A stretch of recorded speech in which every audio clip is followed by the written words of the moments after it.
Hujambo na karibu tena kwenye podcast yako pendwa kabisa ya Digit with Imani. Hapa ni masuala yote ya teknolojia, usawa wa kijinsia mtandaoni na ujumuishi wa kimtandao, lakini pia ugunduzi wa masuala mbalimbali kwenye ulimwengu huu wa kidijitali. Na leo nimetembelea ofisi za sheria kiganjani. Kubwa zaidi ni kutaka kufahamu application hii ambayo inawezesha watu kupata huduma ya kisheria ama msaada wa kisheria mtandaoni inafanya vipi kazi, lakini pia inatatua changamoto gani kwenye jamii, mafanikio yake, bila kusahau hata changamoto. Na kubwa zaidi lililonivutia kuja hapa ni kwamba application hii imetengenezwa na vijana wa Kitanzania, na tunapozungumzia teknolojia tunazungumzia vijana Gen Z kwa sababu wao ndio wamekuwa na wanacheza na teknolojia kila siku. Lakini swali muhimu ni kwamba vijana hawa wanapocheza na teknolojia wanatatua matatizo ama changamoto gani kwenye jamii yetu. Na ninazungumza na Musa, mmoja wa wagunduzi ama mmoja wa waanzilishi wa sheria kiganjani hapa Tanzania. Musa, mambo vipi? Safi, mambo. Safi sana. Hongereni kwanza kwa kazi nzuri sana. Asante sana. Kwanza tuambie kiundani kuhusiana na sheria kiganjani. Okay. Sheria kiganjani ni mfumo ambao unaunganisha vitu viwili, unaunganisha sheria pamoja na teknolojia. Kwa hiyo tulikuja na mfumo huu baada ya kuona kwamba kuna asilimia kubwa sana ya Watanzania wanakosa haki zao za msingi, lakini vile vile wanakosa kupata huduma ya kisheria ambayo ni ya uhakika. Kwa hiyo sisi kupitia taaluma zetu ambazo tumesoma, tukaona ni vizuri tukaweza kuanzisha kitu ambacho kitakwenda kuwasaidia Watanzania popote pale walipo waweze kupata access ya huduma ya kisheria, lakini vile vile kuwapa elimu ya masuala mbalimbali yanayohusiana na sheria. Na hilo ndio chimbuko la sheria kiganjani kuanzishwa. Wazo lilitoka wapi? Kwa sababu matatizo kwenye jamii ni mengi, lakini nyinyi mmeamua kuchagua sehemu ya sheria ambayo unaweza kusema ni ngumu kiasi chake na watu wengi wanaikimbia. Sisi tuliangalia tatizo la kisheria kama fursa. Kwa hiyo kwa sababu tuliona hiyo ni fursa ambayo tunataka tukaitumia, ndipo wazo lilipotokea. Kutokana na kwamba watu wengi wanakosa huduma hii, kwa hiyo na teknolojia sasa hivi huwezi ukaikwepa. Teknolojia inatumika katika kupeleka taarifa zaidi katika sehemu ambazo ni ngumu kufika. Wewe unaweza kuwa upo Dar es Salaam, lakini mtu ambaye yupo Kakonko, Kigoma akapata huduma hii. Kwa hiyo tukaona ni vizuri tukaja na ubunifu huu na tuliungana vijana ambao tulikuwa tuna taaluma za IT, lakini vile taaluma za kisheria, tukaunganisha taaluma pamoja kwa sababu teknolojia wanasema inaingia katika sheria zote. Kwa hiyo ndicho ambacho kilichotusukuma. Mmekuwa mkifanya kazi kwa zaidi ya miaka 8 sasa nchini Tanzania. Ndio. Mafanikio gani ambayo mnajivunia? Kwa upande wa mafanikio, kwa kweli mafanikio ni makubwa. Kwanza idadi ya watu ambao tumeweza kuwakava. Kwa takriban miaka 8 ya sisi kufanya kazi, tumeweza kufikia watu 3.5 kwa kupitia njia mbalimbali ambazo tunazo. Kwa sababu sisi tunafanya kazi kwa kupitia njia mbalimbali za teknolojia, ikiwemo mitandao ya kijamii, lakini vile vile application pamoja na web based systems. Kwa hiyo kupitia mifumo hii tumeweza kufikia watu 3.5 lakini vile vile tumeweza kuwa impact moja kwa moja au kutatua kero za kisheria moja kwa moja, kero nyingi sana katika miaka 8 hii ya ufanyaji kazi wetu. Mageuzi yamekuaje Musa? Kama ulivyokubaliana na mimi, sheria ni jambo gumu na watu wengi wanalikimbia. Lakini hivi sasa uelewa kwa wale ambao unaweza kusema mmewafikia, uelewa wao kisheria na namna ya kuyaendea masuala ya kisheria umebadilika kwa kiasi gani? Kwanza kabisa sisi kitu cha kwanza tunachokitoa, tunatoa elimu ya kisheria kupitia mifumo yetu. Watu wengi hawajui sheria. Kama unavyofahamu, kwa takriban miaka mingi iliyopita sheria zetu zilikuwa zimeandikwa kwa lugha ya Kiingereza. Kwa hiyo sisi tulichokifanya, kitu cha kwanza tuliweza kubadilisha zile sheria zilizoandikwa kwa lugha ya Kiingereza tukazibadilisha katika mfumo wa maswali na majibu. Kwa hiyo tulichambua sheria moja moja katika mfumo wa maswali na majibu na tukatengeneza maswali na majibu takriban 10,000 katika mfumo wetu.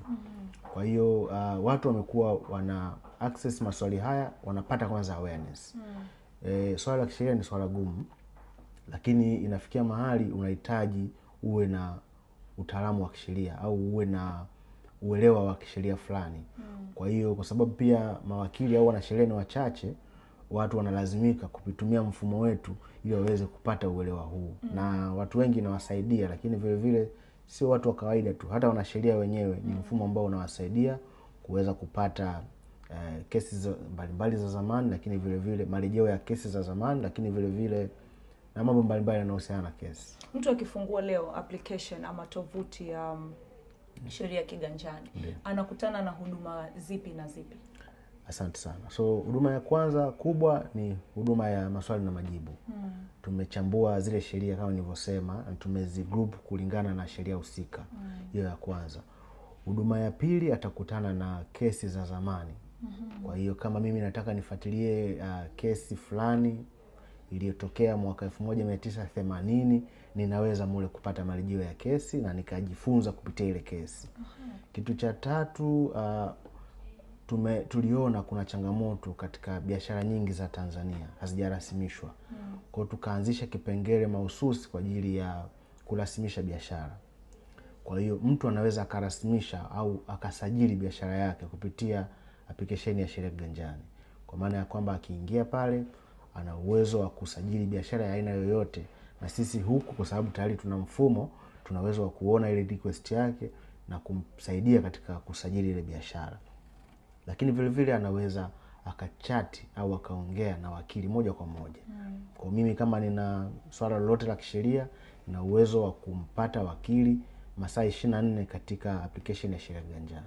Hongereni sana. Asante sana. Unasema kwamba akiingia kwenye tovuti ama application ya Sheria Kiganjani naweza kuona kesi za nyuma.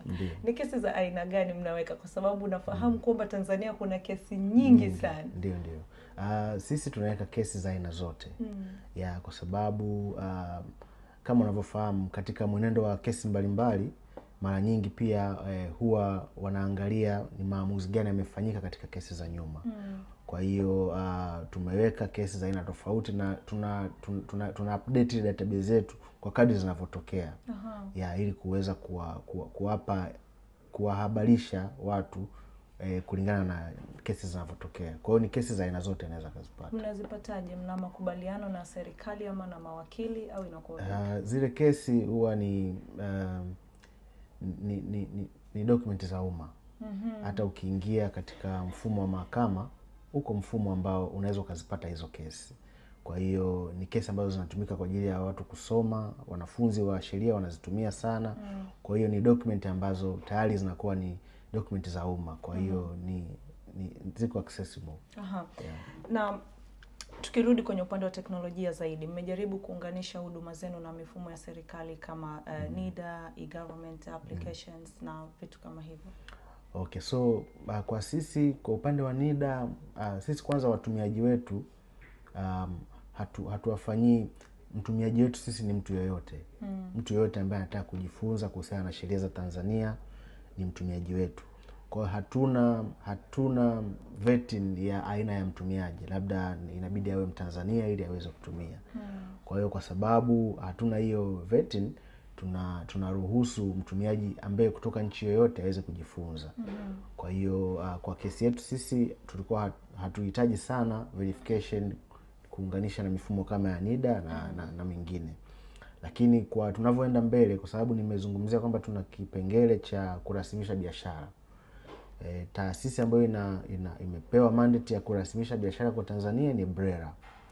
Kwa hiyo tupo kwenye mazungumzo na BRELA ili tuweze kuunganisha mifumo yetu. Aidha mtu akitokea kwetu waweze kumpokea kupitia mfumo wao.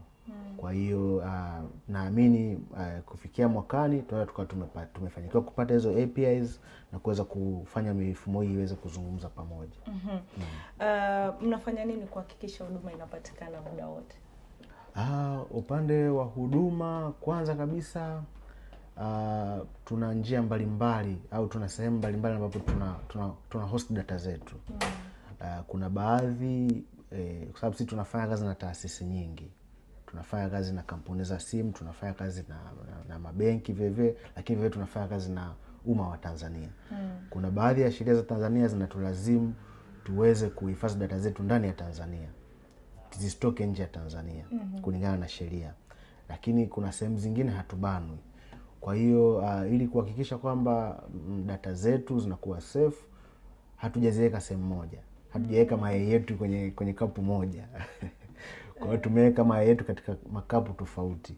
Na hiyo inatusaidia hata sehemu moja tusipopata access, kwa sababu kama unavyojua juzi hapa Amazon walikuwa na shida katika mitandao yao na ikaathiri application nyingi tu hapa duniani.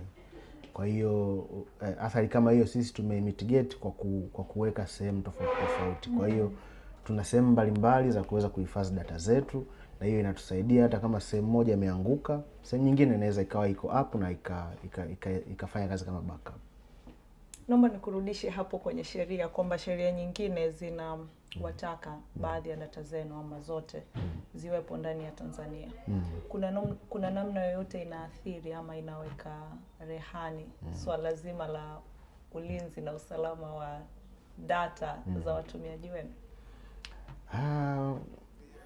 Kwa sababu ikishakuwa ipo ndani ya Tanzania, of course tunaamini katika usalama wa data, lakini unakuwa, kwa mfano sisi ni kampuni ambayo imejikita katika utengenezaji wa mifumo, na sasa hivi duniani IT ni pana sana. Uwezo ukawa unatengeneza mifumo hapo una infrastructure. Kwa hiyo kuna kampuni ambazo zimetengenezwa kwa ajili ya kufanya infrastructure. Wewe unaenda unachukua space, unahifadhi data zako. Kwa hiyo wewe unajikita katika ile core business yako. Kwa hiyo hicho ndicho sisi tumekifanya. Kwa hiyo mimi nikishaenda nikampa mtu mwingine data zangu anihifadhie, yeye ndo ana jukumu la kuzilinda. Sasa kama ikitokea akafanya tofauti, inakuwa ni yeye amekosea. Kwa hiyo kwa upande wa access zinakuwa ziko accessible kirahisi ukilinganisha na ukizihifadhi nje. Japokuwa pia kwa upande mwingine ina athari pote, kwa sababu data zikiwa nyingi na ni za public ukazihifadhi nje ya nchi, huwezi jua mwingine anaweza ambaye yupo nje ya nchi akazitumia vibaya. Kwa hiyo ina athari pande zote. Ukihifadhi ndani lakini vivyo ukihifadhi nje, zote zinakuwa zina athari. Linapokuja suala la miundombinu ya kidijitali, digital public infrastructure, watu wengi wanahofia suala zima la usalama na ulinzi kama unavyosema. Iwe ndani iwe nje, kote bado mambo yako rehani. Tanzania ni kati ya nchi chache za Afrika zenye sheria ya ulinzi wa data. Ndiyo. Sheria hii tangu kuanzishwa kwake mwaka 2022 kwenu imekuwa msaada ama kuna namna imewaathiri kutokana na sera zake?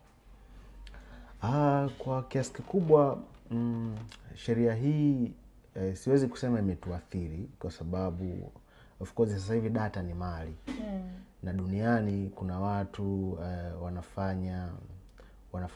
wanafanya yani ukishakuwa na data unakuwa una mali. Sasa ni kwa namna gani ile data utaitumia ilikuwa ni changamoto kwa muda mrefu. Tangu kuanzishwa kwa taasisi ya data protection na sheria ya data protection, kumekuwa kuna ugumu wa kutumia data fulani ambayo haihusiani na kitu fulani ukaitumia tofauti. Kwa hiyo kwa upande mmoja imedhibiti swala zima la data, kwa sababu data tayari ni mali. Lakini kwa upande mwingine vile vile kwenye ubunifu kwa kiasi fulani inazuia ubunifu. Kwa sababu kwa mfano mtu akiwa ni mgeni katika upande wa teknolojia, ameanzisha labda mfumo wake ni mpya, hana users wengi, kwa sababu mtu akishakuwa ni mtumiaji wa mifumo ya kiteknolojia unakuta anatumia mifumo mingi na anapenda kujaribu mifumo mingi. Sasa ukiwa ndo umeanzisha mfumo mpya, utatumia nguvu kubwa sana ku create your own database, tofauti na ungekuwa na database ya mtu mwingine ukaitumia, kwa sababu sheria tayari inakuwa imekuzuia. Kwa hiyo kwa innovators inakuwa inawabana katika hilo swala.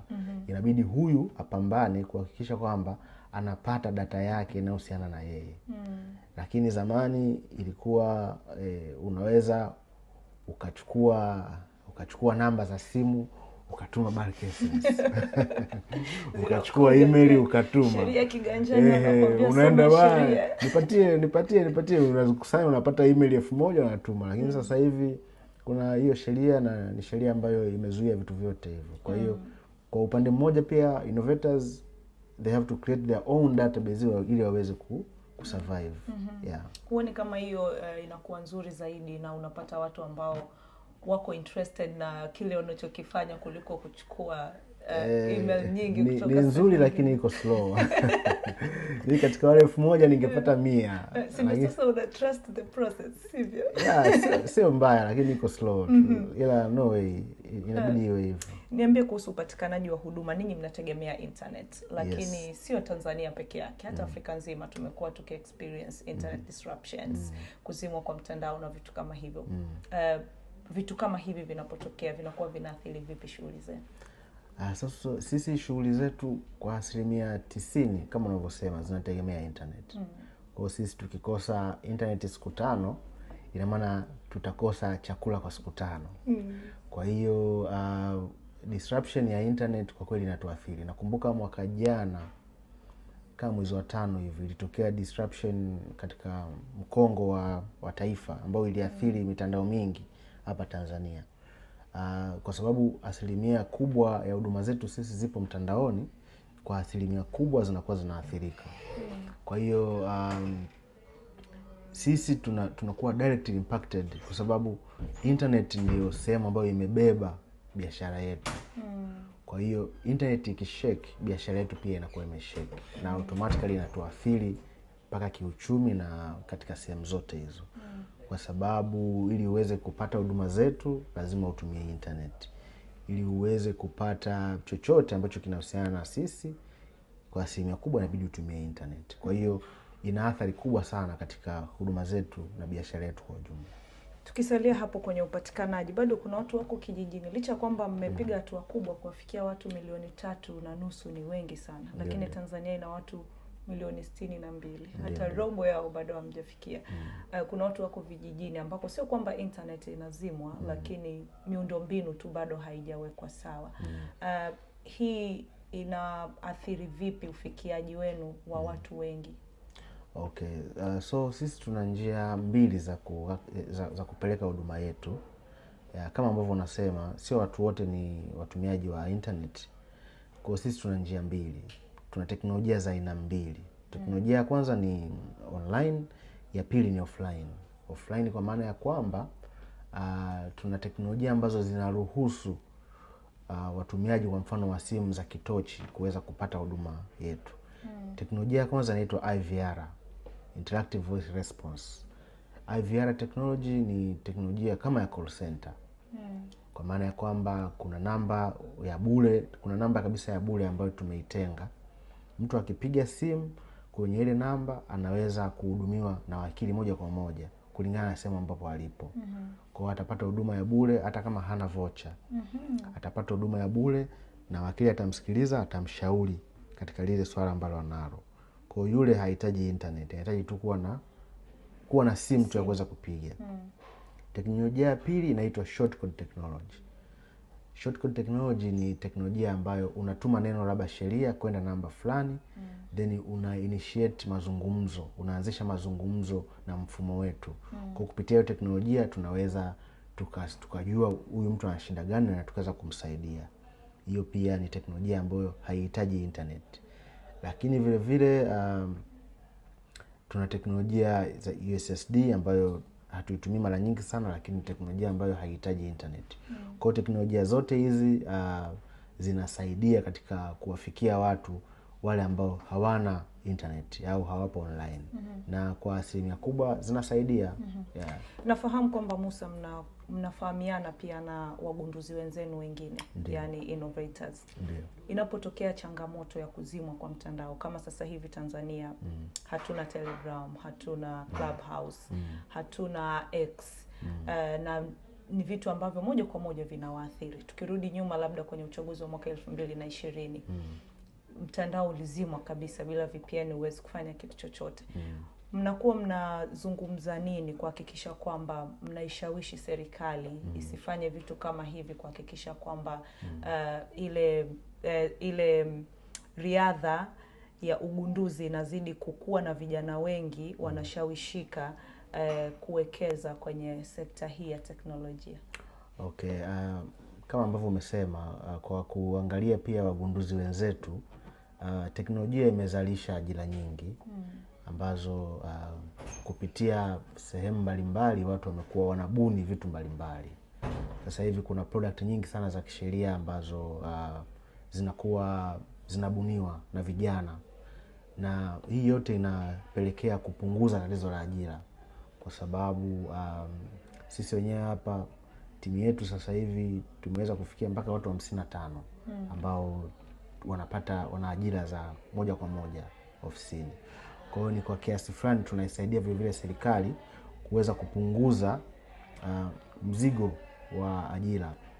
Kwa pale ambapo inatokea internet imezimwa, kwa kiasi kubwa inakuwa inaathiri watu wote hao, kwa sababu biashara yetu kama nilivyosema hapo awali inategemea internet. So inapotokea swala kama hilo, ni vizuri tuangalie pande zote, tusiangalie tu katika negative side ya ile mitandao. Tuangalie pia katika positive side. Je, ni kwa namna gani ile mitandao inasaidia katika ukuaji wa uchumi au ukuaji wa teknolojia. Kwa hiyo ni vizuri pia tukaangalia pande zote mbili, tusiangalie upande mmoja, tusiangalie upande mbaya wa mitandao. Tuangalie vile upande mzuri wa mitandao.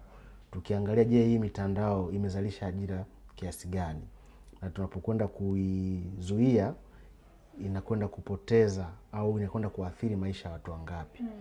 Tukishafanya hiyo evaluation, inaweza ikawa tupo katika position nzuri sasa ya kuamua either tuzime au tuweze kuruhusu.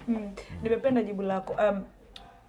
Wanaharakati, watetezi wa haki za binadamu zinapotokea kama hivi internet shutdown ama blockout ya hapa na pale, huwa wanatoa kama matamko, wana issue statements kwamba internet imezimwa, inaathiri watu 1, 2, 3.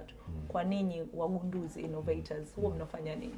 Ama mnasubiri tu mnasema inshallah? Sisi kwa kupitia tuna umoja wetu vile vile. Tunachokifanya ni kuweza kutoa ushauri na kuonesha ni vizuri ukiwa una present your problem uoneshe na suluhu na solution, kwamba uoneshe athari kwanza, kwamba unapofanya hivi athari yake ni hii kwa upande wetu sisi tunaotumia internet. Kwa hiyo hii itaathiri hivi. Ukiwa una data kidogo inaweza lakini ukiongea tu huna data inaweza isiwe vizuri. Kwa hiyo kwa kupitia ecosystem zetu vile vile tuna present matatizo yetu na kuona namna gani tunaweza tukasaidiwa. Kwa hiyo tunatumia response way inakuwaje mkisha present matatizo? Majibu tu yanaweza kachelewa, lakini tunaamini yatafika siku moja. Okay. Tuzungumzie uungwaji mkono kutoka kwa serikali. Najua kuna wadau wengi ambao wanaunga mkono, lakini mdau wenu wa kwanza ni serikali, kwanza kuwatengenezea mazingira rafiki, lakini pia wakiona matatizo ambayo mnayatatua, kuona namna gani wanaweza kuwasaidia kusukuma hilo gurudumu la maendeleo mbele. Mnapata support kiasi gani kutoka serikalini? Kwa kweli kwa mfano sisi kipindi tunaanzisha Sheria Kiganjani, ilikuwa ni wazo jipya. Ilikuwa ni wazo ambalo halijazoeleka. Kwa hiyo ukianzisha wazo jipya unapata changamoto nyingi, lakini kwa kadri siku zimekuwa zikienda lilikuwa linakubalika. Na tumeshafanya vikao kadhaa hata na wizara husika, Wizara ya Sheria tumefanya nao vikao kadhaa, na kwa asilimia kubwa waliona ni kwa namna gani kazi tunayoifanya inasaidia kupunguza kesi mahakamani kwa kupitia usuluhishi wa kesi nje ya mahakama, lakini vile vile inasaidia kupunguza resources nyingi ambazo mahakama ingetumia. Kwa hiyo kwa asilimia fulani serikali pia inatunga mkono katika yale ambayo tunayafanya. Kikubwa zaidi labda ni kwenye upande wa ubunifu. Serikali iendelee kutengeneza mazingira wezeshi kwa wabunifu, kwa kupitia teknolojia waweze kukuza zaidi bidhaa zao za teknolojia. Tukiangalia nchi zingine, sisi sometimes tunazunguka duniani, tunakutana na nchi zingine wako mbali sana kwenye upande wa teknolojia, na serikali zao zinawabeba bega kwa bega. Serikali zinaanzisha hata mikutano tu ambayo inakutanisha wadau wa teknolojia duniani inawaleta kwenye ile nchi. Kila mwaka wanajadili mambo ya teknolojia, lakini vile vile baada ya pale fursa zinafunguka. Kuna competition mbalimbali zinaanzishwa. Kuna vijana wengi wanapata funding kupitia hizi investors wengi duniani, lakini vile vile wanaweza kukuza biashara zao. Kwa hiyo ni vizuri pia serikali ikaangalia kwa upande huo na ikaona namna gani inaweza ikasupport kwa kupitia wadau wa nje na wa ndani ili kuhakikisha hizo product zetu zinakuwa. Wewe kama wewe Musa, unaridhishwa na idadi ya vijana waliopo kwenye sekta hii ya teknolojia na innovations? Hapana, siridhishwi. Na unadhani kwa nini uridhishwi, na unadhani nini kifanyike ili vijana wengi waongezeke? Kwanza vijana wabadilishe mitazamo. Unajua kila kitu kinaanza na mitazamo au mindset. Unapokuwa unaanzisha kitu kinaweza kikaonekana kigumu mwanzoni. Lakini kitu cha kwanza ni kuangalia kuna tatizo gani ili utumie ile tatizo kama fursa. Matatizo yako mengi. Yaani mimi kila siku naona matatizo mapya. Na nafikiria solution mpya ya teknolojia ambayo inaweza ikatumika kutatua lile tatizo. Kwa hiyo vijana kwanza wabadilishe mitazamo. Inawezekana watu wanasubiri ajira, lakini ajira ni chache. Wasomi ni wengi sasa hivi. Kwa hiyo kwanza wakibadilisha mitazamo ili wajikite katika kutatua matatizo katika njia ya teknolojia.